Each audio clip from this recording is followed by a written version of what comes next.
it was a few days to Christmas in the small Nigerian town of Ogoja. The air was filled with the sweet smells of delicious delicacies cooking in every household. People were busy preparing for the festive season, cooking and baking all sorts of tasty treats. In this town, it was a tradition for neighbors to share food and drinks with each other during Christmas and New Year.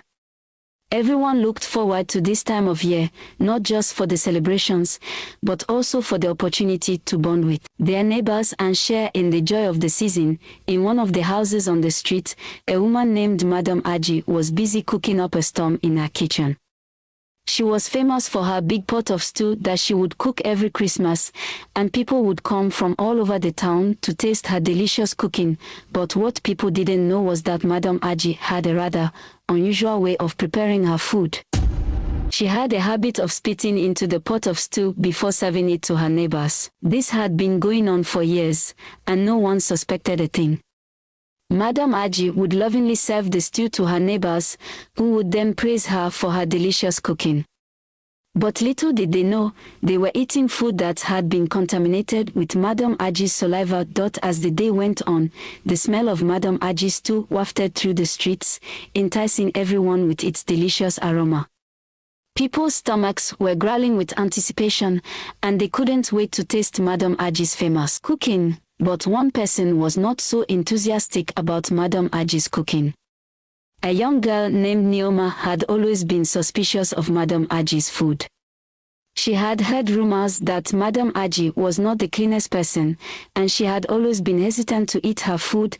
Neoma's mother had always told her to be polite and respectful to Madam Aji, but Neoma couldn't shake off the feeling that something was not right.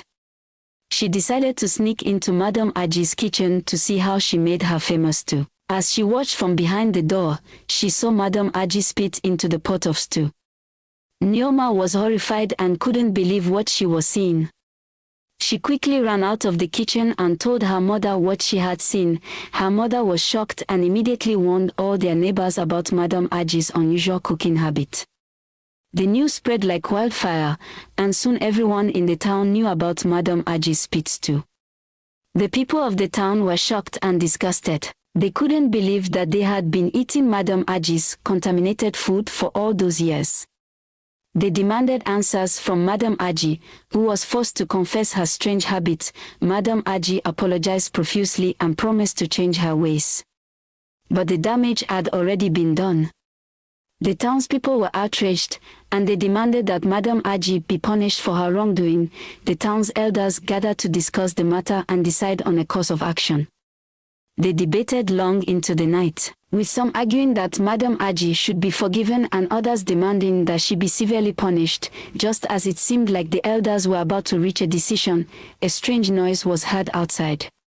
It sounded like footsteps, but they were heavy and deliberate, like someone was trying to make their presence known. The elders looked at each other nervously, wondering who or what could be making the noise. And then, suddenly, the door burst open and a figure loomed in the entrance. It was Madam Aji, but she looked different. Her eyes were glowing with an otherworldly light, and her skin was deathly pale. She looked like she had been possessed by some kind of evil spirit. The elders were shocked and terrified. They didn't know what to do, or how to react. And then, Madam Aji spoke, her voice low and menacing. "You should have left me alone," she hissed. "You should have just forgiven me and moved on.